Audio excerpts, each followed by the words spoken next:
Dear friends, good evening. Probably the first word that most people thought about, including myself, when we heard about the horrendous murder in Minneapolis of George Floyd was outrageous. A 46-year-old African American murdered by local police who are always looked upon as supposed to be holding up the law, cannot be tolerated. It's just outrageous. There are no excuses. Racism is wrong. Elie Wiesel famously said that no human race is superior, no religious faith is inferior. All collective judgments are wrong, and it's only racists that make them. And therefore, Derek Chauvin and his racist team of cops need to be prosecuted to the fullest extent of the law. But what I found frightening is that a large minority of Americans, the way they reacted is just staggering. The violent riots of smashing, burning, robbing, looting, and even killing, it's just madness. There's been nearly a dozen deaths so far, and the loss and the tragedy of those innocent lives have been just overshadowed by the shocking images of vandalism and arson that we've seen on the streets of America. There's nothing decent about the riots. It's absolutely pointless destruction. It's inexcusably lawless. Black lives matter. All lives matter. But as a result of these actions, if we think about it, how many black business owners are weeping now in anguish seeing their life savings reduced to rubble? Is this the way to right a wrong? Is the anger and violence justified in the face of racism? To drive a bulldozer into a superstore? To bring children along? To enjoy the free goods with laughter? With almost a sense of entitlement to theft? And the timing is just catastrophic. Just as stores are waiting to reopen after the virus, just as shopping malls are eager for new business, they're looted and destroyed. And therefore, in their pathetic desire to punish the rich, as some of them say, they end up hurting themselves.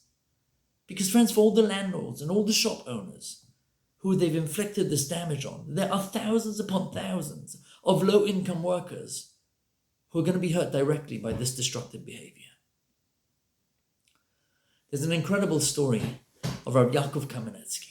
Rabbi Yaakov Kamenetsky was once traveling on an El Al flight, and during the flight, his son Avraham, a man in his 50s, and his young teenage daughter were constantly rallying around him to see what he needed, with reverence and respect. Sitting near him was a man by the name of Yerucham Meshel, a secular Jew from Israel who at the time was the Secretary General of the Histadrut. And he noticed this unusual display of respect, and he commented that he'd rarely seen such devotion from children towards parents. He lamented that his children and grandchildren hardly ever spoke to him. Rabbi Yaakov Kamenetsky smiled and he said, "The difference in our family relationships emanates from the views of our origins. We believe that we achieved the greatest possible heights ever at Mount Sinai on the day of Shavuot when we received the Torah. And with each generation, that spirituality is diminished. Grandfathers are therefore one generation closer to Sinai, and therefore we're revered. But you have taught your children the Darwinian view, that we're just here as a result of a series of random events. And as far as your descendants are concerned, you're just one step closer to the apes than they are. Why then do you expect to see respect?" That day, which we commemorated a few weeks ago, Shavuot, is a day that separated us from the nations of the world. It declared our distinction from apes. Shavuot proclaims and screams out that we are not just random. We're not just a purposeless accident of evolution. But Am Yisrael, the Jewish people, are a nation that has accepted the very tough and arduous mission to uphold the Torah and its values. Therefore, the Gemara says in Talmud and Sanhedrin, "Lefichach nivra adam yechidi." Why was the first man that ever was created, why was he created by himself? Number one, to tell us whoever saves one life is like he saved the world entire. Whoever destroys one life destroys the world entire. But the Gemara adds one thing. Umipeneh shalom habriyut.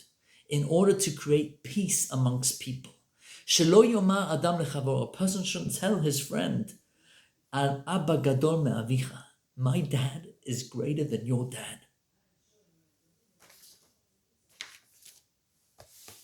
Everybody's equal. Everybody stems from that one human being. And maybe the lesson that we need to take is a little bit more profound. It's a story that I heard a few years ago from Rabbi Spiro. Rabbi Spiro tells us that there was this man called Eli Bornstein. He was a counselor in the summer camp. He conversed one day with a security guard outside. He said, I'm really sorry you have such a tough job. He says, this is nothing. He says, I was in Afghanistan. I had 2 tours of combat duty there. He said, I'll tell you my story. He said his battalion was once in a gunfight with the Taliban. And the Taliban at that point had tremendous advantage. They knew the landscape. They were familiar with the terrain. They were aware of all the caves and crevices in the mountains. And somehow this group of soldiers got caught in an ambush. Many of his men were shot, and one by one there was only about a dozen left. And he realized that him and his best friend Mike were in the middle of an ambush. The only way to save themselves was to retreat back towards the camp. But as that happened, Mike got shot in the chest by a sniper. Now, Mike and this security guard had a pact that they made, that if anyone had ever been injured on the battlefield, they would not leave the other person. They would do whatever it takes to get the person out.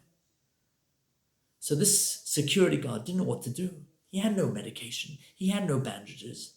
He realized that his friend's about to die on the battlefield. He's losing blood by the bucketful every few minutes. And he said again, I assured him, you're not going to die, but what could I do to help him? The only thing I could do was to push my finger into the chest to try and stop the bleeding. Eventually, we began to run for safety, and I suddenly felt something that I never felt in my life. Because as I was plugging that hole, I desperately tried to push in harder to stop the bleeding. I suddenly felt his heart pumping. And as I sensed his heart, I realized how alive he was and how much he wanted to live. I promised him I wouldn't leave him. And somehow, miraculously, I ran with one arm, carrying him, my other arm deep in his chest. We threw ourselves behind the boulder. We managed to get to safety. And Eli looked up at him with so much awe. And he just waved off his heroism. And he looked at Eli and he said, how can you let a man die when your finger's on his heart? It's an incredible story, but the lesson's even more valuable. Often in life, we find ourselves moved by another person's plight. We feel we want to do something, yet after we write a check, we sort of move on because we think we can't really do anything substantial or significant. George Floyd's death should move us to our core, to spread more light in our world, the ethical values of Torah that we accepted on Sinai.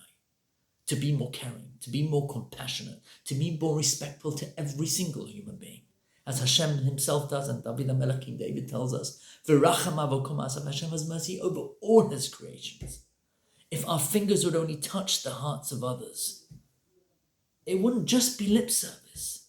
We'd have to find a way to help them. We'd have to find a way to change their lives and make their lives better.